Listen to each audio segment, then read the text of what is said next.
برادران ملت اسلامی، السلام علیکم ورحمۃ اللہ وبرکاتہ۔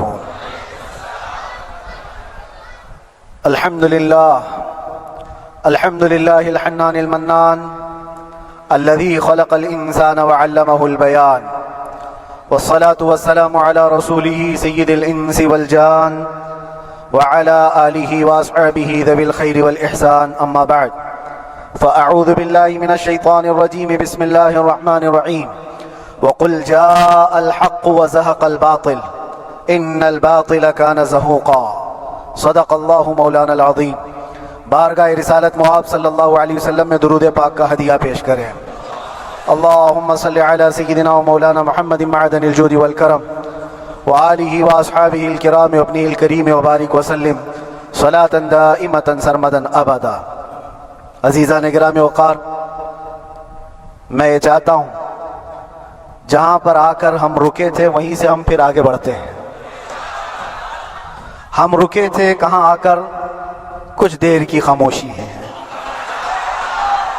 اس کے بعد ہم آگے بڑھتے ہیں، اس لیے کہ مجھے کوئی شعر اب یاد کرانے کی ضرورت نہیں اور نہ ہی کسی کے سامنے کچھ بولنے کی ضرورت ہے۔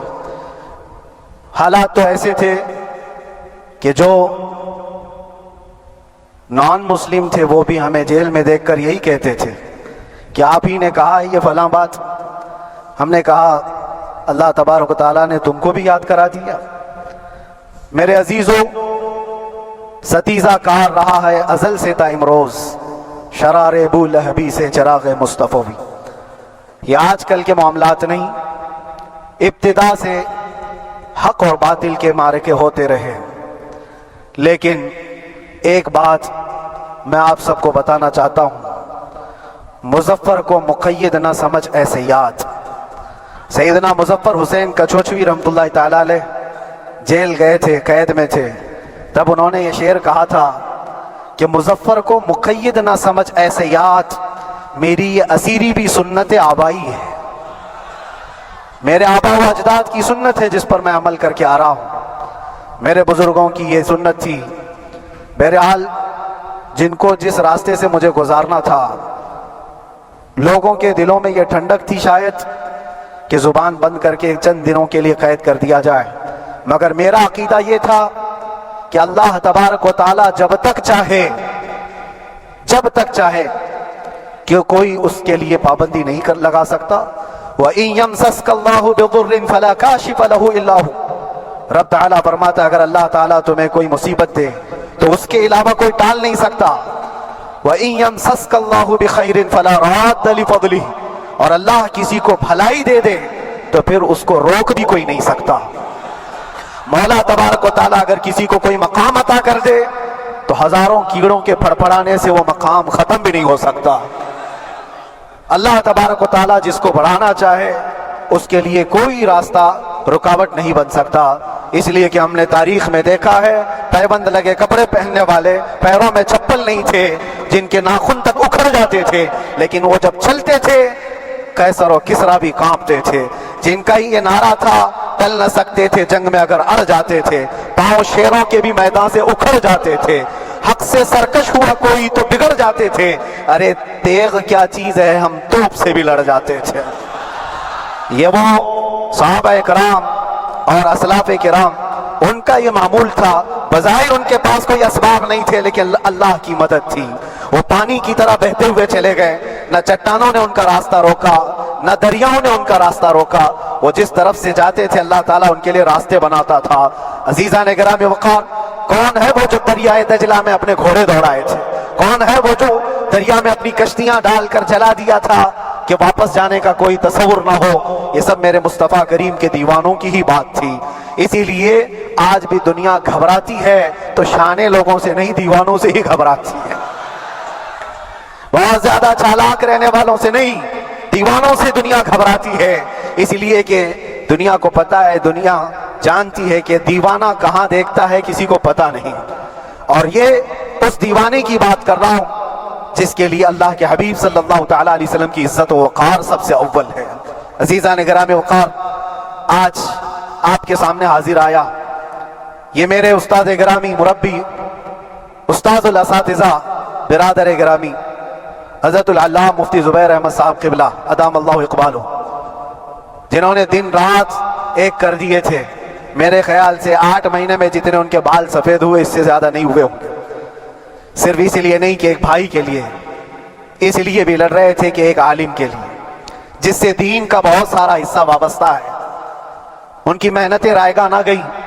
بہت سارے میرے احباب و اقربا، خاص طور پر مدن پورہ اور وکرولی سے، جنہوں نے اپنے گھر بار چھوڑ کر میرے لیے دوڑتے بھاگتے رہے، اللہ رب العزت اس بات کا شاہد ہے، ایک ایک دن اندر میں نے سب کے لیے دعائیں کی ہیں، اور ایسا نہیں کہ کوئی دن بھولا جاتا، اور باہر کی ہمیشہ یہ خبریں آتی رہتی کہ حالات کیسے کے کیسے ہوتے جا رہے ہیں۔ کبھی اگر گھبراہٹ اور بے چینی ہوتی تو میرے عزیزوں صرف ایک ہی بات ہمارے پاس تھی علاج کے لیے، ایک ہی علاج تھا۔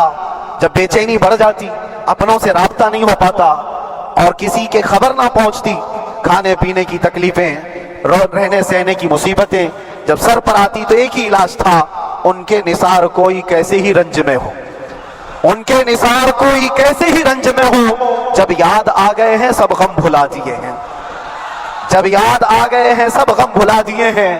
اس رسول محترم صلی اللہ تعالیٰ علیہ وسلم کا احسان عظیم ہے، بار بار مجھے یہ احساس ہوتا رہا، پوری دنیا اگر چھوڑ دے مگر یقین تھا آمنہ کا لال کبھی نہیں چھوڑے گا، اور چھوڑا بھی نہیں، اور چھوڑا بھی نہیں۔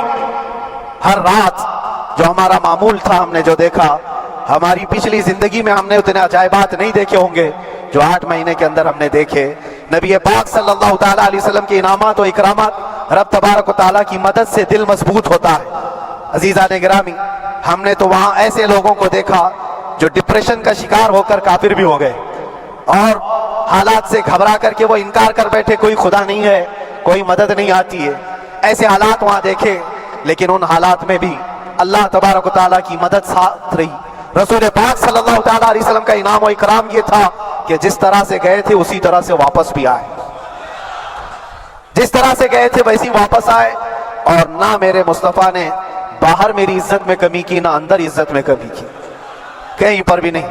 الحمدللہ، جس شان کے ساتھ رسول پاک صلی اللہ تعالیٰ علیہ وسلم اپنے چاہنے والوں کو رکھتے ہیں وہ میں نے دنیا میں دیکھا، اور پھر یہ عرض کیا آقا آج آپ کی عزت پر بات کرنے والے کو چاہے وہ 1000 کال کوٹھری کے اندر ہو، آپ عزت کے ساتھ بٹھاتے ہیں تو پھر قیامت کے دن اس کی عزت کا کیا حال ہوگا۔ عرش حق ہے مسند رفعت رسول اللہ کی، دیکھنی ہے حشر میں عزت رسول اللہ کی۔ میرے عزیزوں، ایک بات کو طے کر کے چلو، انہیں جانا انہیں مانا، نہ رکھا غیر سے کا، للہ الحمد میں دنیا سے مسلمان گیا۔ اس ایک بات میں جو عزت ہے، دنیا کے کسی مقام و منصب اور مرتبے میں عزت نہیں۔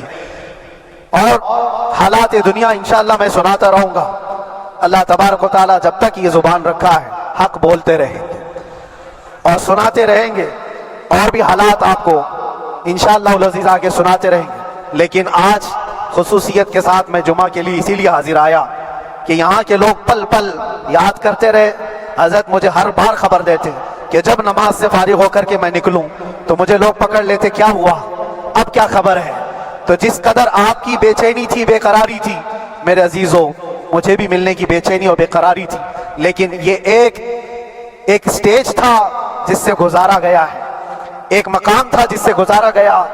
میں تو ایک نکما آدمی، میں تو ایک کم پڑا ہوا ہوں، لیکن آپ کو بزرگان دین کی اگر تاریخ پتہ ہو، امام اعظم ابو حنیفہ رضی اللہ تعالیٰ جن کو ناحق جیل میں رکھا گیا تھا، امام موسیٰ کاظم رضی اللہ تعالیٰ 7 سال تک قید میں رہے۔ یہ کون امام موسیٰ کاظم؟ جن کے دربار میں جانے کے لیے غوث اعظم عبد القادر جیلانی رضی اللہ تعالیٰ 4 کلومیٹر دور اپنی چپل اتار دیا کرتے تھے۔ امام موسیٰ کاظم کا وہ دربار ہے جن کو باب الحوائج کہا جاتا ہے۔ اس امام کو 7 سال تک بغیر کسی قصور کے قید میں رکھا گیا، اور حد تو یہ ہے کہ اسی قید خانے میں زہر دے کر کے آپ کو مارا گیا ہے۔ آپ کا جنازہ جیل سے نکلا تھا۔ امام احمد بن حنبل جن کو 5 لاکھ حدیثیں یاد ہیں نبی پاک صلی اللہ تعالیٰ علیہ وسلم کی، بغداد کے سرے بازار آپ کو ننگی پیٹھ پر کوڑے مارے گئے۔ آپ کو اندازہ ہے بزرگان دین کی ایک لمبی فہرست ہے۔ جب میں وہاں گیا تھا تو ایک بزرگ کی بڑی یاد آئی، وہ تھے حضرت مجدد الفسانی رضی اللہ تعالیٰ۔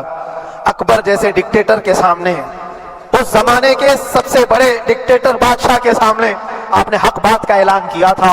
مجدد الفسانی رحمۃ اللہ تعالی علیہ نے فرمایا تھا کہ اسلام نام سے جو دین ہوگا وہ محمد عربی کا لایا ہوا ہی دین ہوگا، کسی اور بادشاہ کا بنایا ہوا نہیں ہوگا۔ اس بات پر آپ کو قید میں ڈالا گیا تھا، 8 سال تک قید میں رکھا گیا۔ 8 سال میں بادشاہ مر بھی گیا، بیٹا بادشاہ بنا، لیکن کسی نے آ کر جہانگیر کے سامنے یہ بات رکھی کہ آپ کے باپ نے جس مولانا کو قید میں ڈالا تھا گوالیار کی جیل میں، 8 سال میں جیل کا نقشہ بدلا ہوا ہے۔ تو بادشاہ نے پوچھا ہوا کیا ہے؟ کہا کہ اس مولانا نے 8 سال میں تقریباً 700 قیدیوں کو عالم بنا دیا ہے۔ درس حدیث، درس تفسیر، قرآن کا علم، نمازیں جماعتوں سے وہاں اس طرح ادا ہوتی ہیں جیسے لگتا ہے گنبد خضرا کی چھاؤں میں ہے۔ رب تبارک و تعالیٰ کا یہ احسان عظیم تھا۔ ان 8 مہینوں میں بحمدہ تعالیٰ میں نے اپنی لائف میں کبھی اتنی امامت نہیں کی تھی جتنی وہاں امامت کیا، اس لیے کہ پابندی نہیں ہو پاتی۔ جب امام رہا مسجد میں چھٹیاں ہوا کرتی تھی، ادھر ادھر آنا جانا، لیکن وہاں پر کبھی کسی نماز میں چھٹی نہیں ہوئی، اور امامت اللہ تبارک و تعالیٰ کو جہاں لینا ہے وہاں لیتا رہے۔ اور مجھے اس بات کا تھوڑا قلق تھا، 24 سال سے میں تراویح سنا رہا تھا، 24 تراویح ہو چکی تھی، رمضان المبارک کا 24 گزر چکے تھے، 25واں سال تھا، ظالموں نے مجھے رمضان سے پہلے اندر کر دیا۔ بار بار یہ خواہش ہوتی تھی کہ میری تراویح چھوٹنے نہ پائے، 25ویں تراویح ہے، 25ویں محراب ہے، لیکن رب تبارک و تعالیٰ کا احسان، اندر موجود سارے مسلمانوں نے یہ مطالبہ کیا کہ ہم یہاں جماعت سے تراویح قائم کریں گے، اور اب تک لوگ الم تری کیف والی تراویح کبھی کبھار پڑھ لیا کرتے ہیں، لیکن سارے لوگوں نے مل کر کے یہ اتفاقاً کہا کہ ہم پورا قرآن آپ سے سننا چاہتے ہیں۔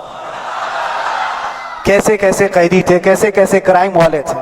میں نے کہا آج میں ایک دن پڑھاتا ہوں، ایک پارہ پڑھوں گا، آپ کو اگر لگے تو بتا دینا، بھاری پڑ جائے، کیونکہ لوگ سارے کرمنل ہیں اور کئی طرح کے جرائم کیے ہوئے لوگ ہیں، نماز دین سے کہاں زیادہ رشتہ، کہاں ہو سکتا ہے یہ گھبرا کر بھاگ جائیں۔ ایک دن پڑھاؤں گا، اگر آپ کو لگے تو بول دینا، نہیں تو کل سے الم تری۔ پہلے دن تراویح پڑھائے، دوسرے دن سارے لوگوں نے کہا آپ نے ایک پارہ پڑھایا ہے، سحری تک بھی پڑھائیں گے تو انشاءاللہ کھڑے رہیں گے۔ یہ جو استقامت، یہ ساری چیزیں دلوں کا جمع ہونا اور ہماری طرف دلوں کو پھیر دینا بغیر اللہ کی مدد کے نہیں ہوتا، رسول پاک صلی اللہ تعالیٰ علیہ وسلم کے کرم و احسان کے بغیر نہیں ہوتا۔ وہ تراویح بھی پڑھتے رہے، تفسیر قرآن بھی سنتے رہے اور قرآن کی تعلیم بھی لیتے رہے۔ پھر مجھے اندازہ یہ ہوا کہ رب تبارک و تعالیٰ کی منشا یہ تھی کہ ہماری تراویح کی محراب کی سلور جبلی جیل کے اندر ہو جائے۔ مجھے اس بات کا کوئی قلق نہیں رہا کہ میری کوئی چیز چھوٹ گئی ہے۔ ہاں، عید، بقرعید، محرم، یہ تمام چیزیں لوگوں کی یاد تو رہتی، رشتہ دار، احباب، اقربا کی یاد، لیکن اللہ کی مرضی، میرا رب تبارک و تعالیٰ جو پسند کرے اس میں ہم راضی ہیں۔ اگر مولا یہ چاہتا ہے کہ میں تنہا پڑھوں تو اس کی رضا میں ہم راضی ہیں، اگر وہ چاہتا ہے کہ مجمع ہزاروں میں ہم نماز ادا کریں تو اس کی مرضی پر ہم قائم ہیں۔ عزیزان گرامی وقار، صبر اور سکون کے ساتھ جو حالات گزرے اس میں سب سے بڑا کردار آپ سب کی دعاؤں کا ہے، سب کی دعاؤں کا۔ مشائخ، سارے پیران اعظام، تمام سلاسل کے اور ہر مسجد کے امام اپنے محراب اور ممبر سے جو دعا کرتے رہے، یہ سارا ذخیرہ میرے لیے اتنا بڑا ہے جس کو میں بیان نہیں کر سکتا۔ ہر ایک کی جانب سے دعائیں، عورتوں، بچوں کی طرف سے منتیں، روزے، نہ جانے کیا کیا کر لیا۔ پھر مجھے اندازہ ہوا کہ صرف اپنے آرام، اپنے راحت کے لیے پھڑپھڑانے سے کچھ نہیں ہوگا۔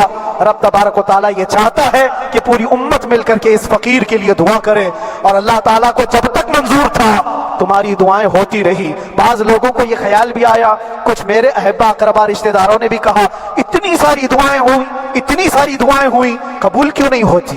ایک بات یاد رکھو، پوری دنیا مل کر کھڑے ہو کر دعا کرے، اللہ کی قدرت پر کوئی کام کرنا واجب نہیں ہے، اللہ پر کوئی چیز واجب نہیں ہے، اگر وہ اپنے فضل سے عطا کر دے تو اس کا احسان ہے، اس کا احسان ہے۔ اب چاہے وہ سال بھر میں قبول کرے کہ 5 سال میں قبول کرے، ایک بات یاد آتی ہے میرے عزیزوں، ہماری قید تو 8 مہینے کی ہوگی، ان بزرگان دین کی قید 8 سال، 7 سال۔ امام محمد بن حسن عسکری 20 سال تک قید میں رہے، 20 سال تک اندر سلاخوں کے پیچھے بند رکھا گیا.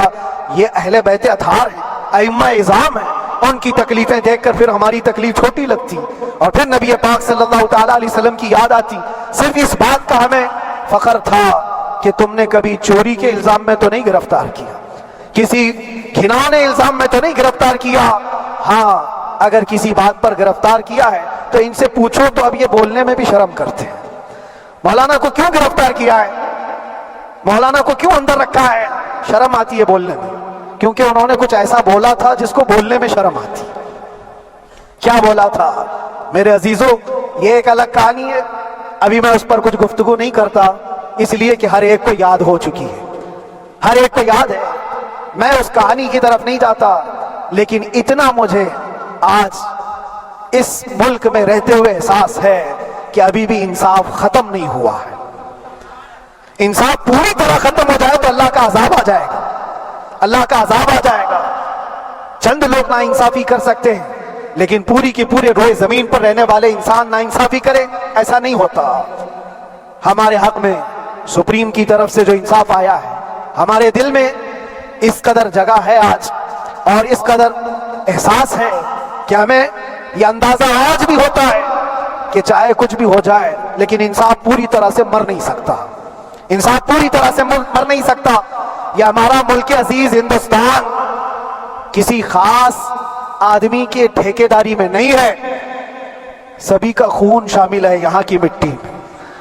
کسی کے باپ کا ہندوستان تھوڑی ہے, ہمارا بھی ہے, آپ کا بھی ہے, سب کا بھی ہے.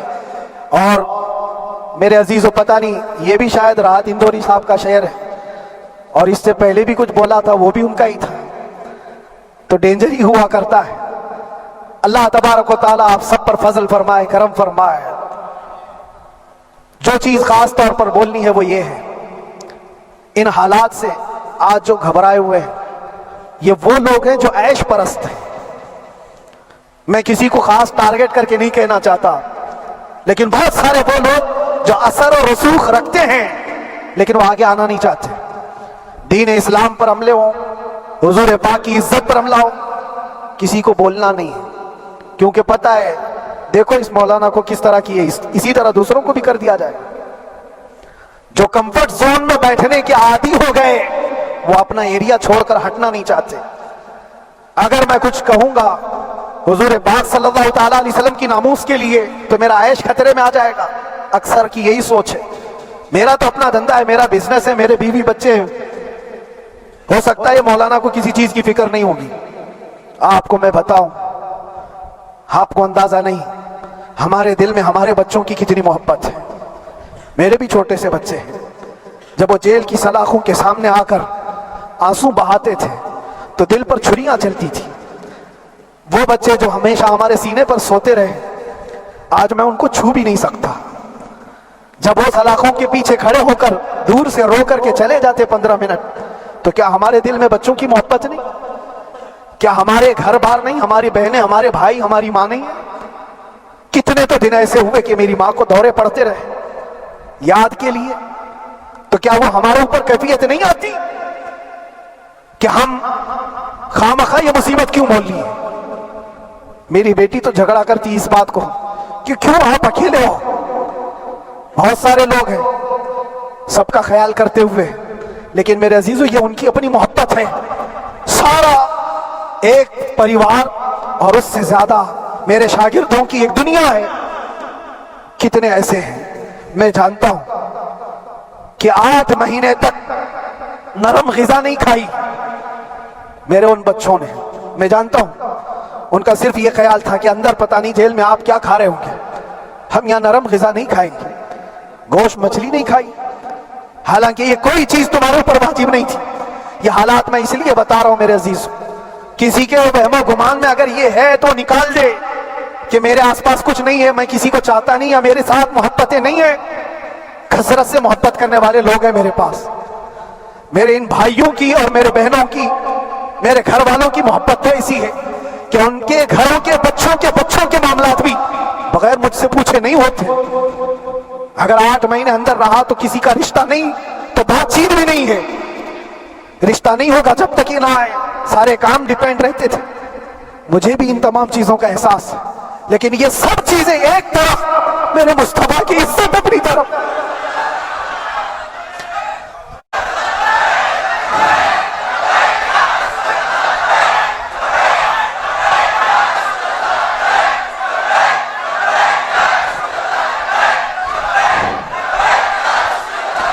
میرے عزیزوں، ہر ایک کے آنسوں کے قطرے میں نے دیکھے، بھائیوں کے، بہنوں کے، میرے پاس ملنے کے لیے میرے جو شاگرد آتے ان کے، یہ اکثر جب جیل کی دیوار پر آ کر کھڑے ہوتے، ان کی آنکھیں لال، یہ آنسو بہاتے 15 منٹ ملاقات کر کے چلے جاتے۔ آپ کو کیا اندازہ ہے اندر کے حالات ایک دن ایک سال کے برابر لگنے لگتا ہے، گھٹتے رہتے، لیکن ایک بات کا احساس بار بار ہوتا کہ یہ ساری محبتیں ایک طرف ہے، لیکن ہم جس کے لیے کھڑے ہوئے ہیں اس کی محبت میں کوئی سمجھوتا نہیں، اس کی محبت میں کوئی سمجھوتا نہیں۔ ایمان اسی کا نام ہے، لا یؤمن احدکم حتی اکون احب الیہ من والدہ وولدہ والناس اجمعین۔ تم میں سے اس وقت تک کوئی پورا مومن نہیں ہو سکتا جب تک کہ اپنی اولاد، اپنے مال دولت، اپنے ماں باپ، سب سے زیادہ اپنے رسول سے محبت نہ کرے۔ دعا یہی کرتے رہو جب حضور پاک کا معاملہ آئے تو ساری دنیا ایک طرف ہو جائے۔ میں نے ایک واقعہ پڑھا تھا، اندر ہی حضرت خالد بن ولید رضی اللہ تعالیٰ ایک قلعے پر اچانک حملہ آور ہوئے تھے۔ وہ قلعے میں موجود جو دشمنان اسلام تھے ان کی پارٹی چل رہی تھی، بڑے بڑے قالین، صوفے بچھے ہوئے، تشتوں میں قیمتی کھانے رکھے ہوئے تھے۔ خالد بن ولید کے ساتھ جو لشکر ہے، یہ تو وہ غریب صحابہ تھے جو پیون لگے کپڑے پہنتے، ایک کھجور پر پورا دن گزارتے۔ جب یہ اس قلعے پر حملہ آور ہوئے تو دشمنان اسلام جو تھے وہ مقابلہ کرنے کی ہمت نہ جٹا سکے، بھاگے، سب سارا مال سب چھوڑ کر بھاگے، بغیر کسی جنگ کے، بغیر کسی قتل قتال کے پورا قلعہ فتح کیا خالد بن ولید۔ اب سنو، جو صحابہ تھے وہ مال غنیمت جمع کر رہے تھے، کیونکہ یہ عرب کے لوگ ایسے مہنگے قالین نہیں دیکھے تھے، ایسے مہنگے صوفے، اتنی قیمتی غذائیں انہوں نے دیکھی نہیں تھی۔ سب جمع کرنے لگے، سب جمع کرنے لگے۔ خالد بن ولید نے کہا خبردار، ہاتھ مت لگانا، سب ہٹ جاؤ۔ سب ہٹ گئے، چند صحابہ کو بلایا، یہ سب جمع کرو، اس کو آگ لگا دو۔ پورا مال غنیمت جو تھا آگ لگا دیا۔ تو جو صحابہ تھے وہ کہنے لگے کیا یہ اچھا ہوتا، یہ سب میں آپ تقسیم کر دیتے، یہ بہت قیمتی چیزیں ہیں، عرب میں ہم لے جاتے تو یہ بہت مہنگی چیزیں ہیں۔ خالد بن ولید نے کیا کہا جانتے ہو؟ کہا اگر تم کو بھی ان تمام چیزوں کی عادت لگ جائے تو تم بھی ویسے بھاگو گے جیسے یہ بھاگے۔ یہ آج جو ہمارا مقابلہ کرنے کی طاقت نہ لا سکے اور بھاگ گئے، اس کی وجہ یہ ہے کہ وہ عیش پرست ہے، عیاشی ان کے اندر تھی جس کی وجہ سے وہ کھڑے نہ ہو سکے۔ اور جب یہ عیاشی آئے گی تم کھڑے نہیں ہو سکو گے، کھڑے نہیں ہو سکو گے۔ آج میں یہی بات دہرانا چاہتا ہوں، جو بہت بڑے چہرے لے کر بیٹھے ہوئے ہوں، وہ سیاسی اثر و رسوخ رکھنے والے بھی کمفرٹ زون میں رہنا چاہتے ہیں۔ میں چند لوگوں کو چھوڑ کر کہہ رہا ہوں، اکثر کا حال یہ، وہ سوچتے ہیں کہ ہمارے اس دائرے سے نکلیں گے تو ہمارا عیش خطرے میں آ جائے گا، گھر بار خطرے میں آ جائے گا۔ یہ دنیا کی محبت انسان کو بزدل بناتی ہے، بزدل بناتی ہے۔ اس لیے میرے عزیزوں، آپ جب کبھی یہ بات آئے، ایک طرف میرا پورا خاندان، ایک طرف میرے عیش کی زندگی اور ایک طرف رسول پاک کی عزت کا معاملہ، تو آپ مجھے بتاؤ آپ کس بات کا فیصلہ لیں گے؟ اسی بات کا فیصلہ لینا ہوگا نبی پاک صلی اللہ تعالیٰ علیہ وسلم کی عزت کی خاطر تمہیں اس بات کا فیصلہ لینا ہوگا۔ اپنا سب کچھ گنبد خضرا کل بھی تھا آپ، میرے نبی سے میرا رشتہ کل بھی تھا آپ، اور بتلا دو گستاخ نبی کو غیرت سنی زندہ ہے، ان پہ مر مٹنے کا جذبہ کل بھی تھا آپ، بس یہ جذبہ باقی رہے۔ ہم کسی کو لڑنے کے لیے، مرنے کے لیے، مارنے کے لیے میدانوں میں اتارنے کی بات نہیں کرتے۔ میں اکثر اپنی تقریروں میں کہا کرتا ہوں، یا آپ سے پہلے بھی کیا، اگرچہ میری تقریروں کو ڈائیورٹ کیا جاتا ہے، آج بھی بہت لوگ ہوں گے، بلکہ آج مدن پورہ کا یہ پہلا جمعہ ہے، مجھے اندازہ ہے پورا ہندوستان نہیں، باہر بھی سب کی نظریں اس پار ہیں کہ آنے کے بعد یہ کیا بولتا ہے، آنے کے بعد یہ کیا بولتا ہے۔ سب اسی انتظار میں ہیں. میں سب کو ایک ہی میسج دوں گا, آنے کے بعد وہی بولے گا جو پہلے بولتا تھا.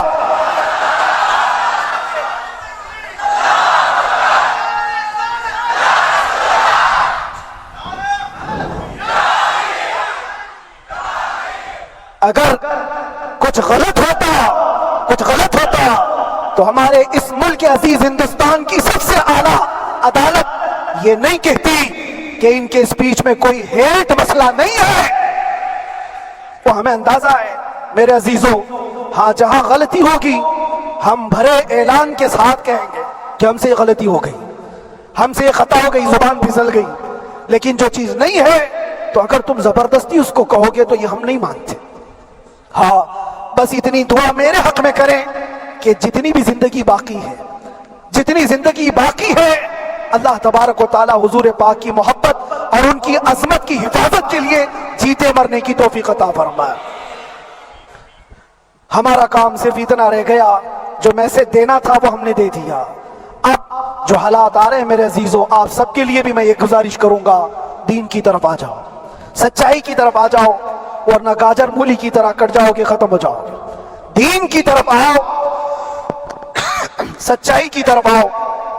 اور اسلام نے کہیں پر بھی تمہیں کسی طرح کے آتنک اور دہشت کی تعلیم نہیں دی ہے. کہیں پر کسی ٹیررسٹ کی کوئی بھی تعلقات کی کہیں مجھے کوئی بات بتا دو. اگر کوئی مسلمان اس طرح کی حرکتیں کر جاتا ہے جس کو یہ لوگ بدنام کرتے ہیں تو ہم سمجھتے ہیں اس کا اسلام سے تعلق نہیں ہوگا. اسلام سے تعلق ہوتا تو اس کے اندر صدیق اکبر اور فاروق اعظم کی ادا ہوتی. آج آپ کو وہ معاشرہ زندہ کرنے کی ضرورت ہے. میں نوجوانوں سے کہوں گا, بہت دن گزار لیے ٹک ٹاک پر مجرے اور تمہارے اس انٹرنیٹ کی دنیا پر جس طرح تم نے آوارگی کر لی ہے, اب وقت کم بچا ہے. آ جاؤ میرے نبی پاک کی گنبد کی چھاؤں میں, عزت وہیں پر ہے, انہی کے قدموں میں عزت ہے, اور یہاں پر بھی ہے اور آخرت میں بھی ہے, آخرت میں بھی ہے. بس اس عزت کے لیے آپ سب سے میں گزارش یہ کروں گا, سچائی کی طرف واپس آ جاؤ, سچائی کی طرف واپس آ جاؤ. جو تمہاری نمازیں باقی ہیں اس کو پوری کر لو, اس سے پہلے کہ دنیا تم پر نماز پڑھ دے, اس سے پہلے کہ تمہارے جنازے کی نماز پڑھی جائے, اپنی نمازیں کمپلیٹ کر لو. اور علماء ذوی الاحترام کا ادب و احترام اپنے اندر رکھو. صرف اس بات کے لیے آپ کو میں احساس دلانا چاہتا ہوں کہ مجھے جس راستے سے گزارا گیا, جتنے دن قید و بند کی صحبتیں گزاری گئی, یہ صرف یہ میسج دینا تھا کہ پھر اس مولانا کا یہ ہو سکتا ہے تو چھوٹے چھوٹوں کی کیا کر دیں گے. ایسا اگرچہ آ جائے موقع تب بھی گھبرانے کی ضرورت تھی. آپ کو پتا ہے اس ملک عزیز ہندوستان کی آزادی میں 30,000 علماء کو پھانسیوں پر لٹکایا گیا. انگریزوں نے 30,000 علماء کو کشمیر سے لے کر دلی تک ہر درخت پر ایک عالم کی لاش لٹکتی تھی. انہوں نے قربانیاں دی ہیں, قربانیاں بزرگان دین کے علماء ذوی الاحترام کی ہوئی ہیں. یہ اور بات ہے کہ اس جنریشن نے آج ہم کو دیکھا تو ان کو بہت بڑا لگتا ہے. یہ کوئی بہت بڑی بات نہیں تھی, بہت بڑی بات نہیں تھی. اس پروسیس سے بہت سارے علماء کو گزارا گیا ہے. سرکار مجاہد ملت رحمت اللہ تعالی علیہ ایمرجنسی کے زمانے میں 18 مہینے تک قید میں گزارے, 18 مہینے تک ایمرجنسی, وہ بھی ڈکٹیٹر کا زمانہ تھا. اس زمانے میں بھی آپ اندر رہے, لیکن باہر آنے کے بعد نہ آپ کے مشن میں کوئی کمی آئی, نہ آپ کی زبان میں کوئی لکنت آئی. اللہ والے جو ہیں وہ اللہ کی رضا کی طرف اور رسول پاک کی رضا کی طرف ہوتے ہیں. ہم سب بھی اس مشن کو آج یہاں سے زندہ کرتے ہیں. جہاں سے ہم چھوڑے تھے وہیں سے آگے بڑھتے, جہاں سے ہم چھوڑے تھے وہیں سے ہم آگے بڑھتے ہیں. کسی کو اگر کچھ برا لگتا ہے تو وہ اس کے سمجھ کا قصور ہے, اس کے فہم کا قصور ہے. ہم نے کسی کو ٹارگٹ کر کے کبھی کہا نہیں, بلکہ یہ تو کامن بات ہے, ایک تو کامن کہی جانے والی بات ہے. فخر سے اگر کوئی آدمی اپنے گھر میں کہے, کیا بات ہے مولانا آج صبح سے تمہارے گھر میں کچھ ہلچل نہیں ہے, کچھ ہلچل نہیں ہے, ہو سکتا ہے تمہارے گھر میں کوئی نہ ہو, تم اکیلے بیٹھے ہو, بیوی کہیں گئی ہے, ماں کہیں گئی ہے, گھر میں کوئی بنانے والا نہیں ہو, گھر میں خاموشی ہے, تو تم اگر اس کو جواب دے دو کہ کچھ دیر کی خاموشی ہے, شام میں آ جائے گی, کچھ دیر کی خاموشی ہے, شام میں آ جائے گی, تو کیا گناہ کیا, کیا گناہ کیا؟ اس کے حالات پر وہ بول رہا ہے, اس کے گھر میں خاموشی ہے اسی لیے بول رہا ہے. ہم نے بھی اسی لیے کہا کچھ دیر کی خاموشی، اس لیے کہ ہم جانتے ہیں اسلام وہ نہیں ہے جو یہاں دکھ رہا ہے آج. اسلام تو وہ تھا جو صدیق اکبر کے زمانے کا تھا. اسلام تو وہ تھا جو فاروق اعظم کا تھا. اسلام تو وہ تھا جو عثمان غنی اور حیدر کرار کا تھا. تو وہ جو ہلچل تھی وہ خاموش ہے. صلاح الدین ایوبی کا دور تھا، وہ اسلام کی ہلچل تھی. تو میرا گھر آج خاموش ہے، اس لیے تو میں پکار کر کے رہا ہوں کچھ دیر کی خاموشی ہے. اور ہمیں اپنے رب سے یقین ہے یہ خاموشی ایک شام ٹوٹے گی، کوئی صلاح الدین آئے گا.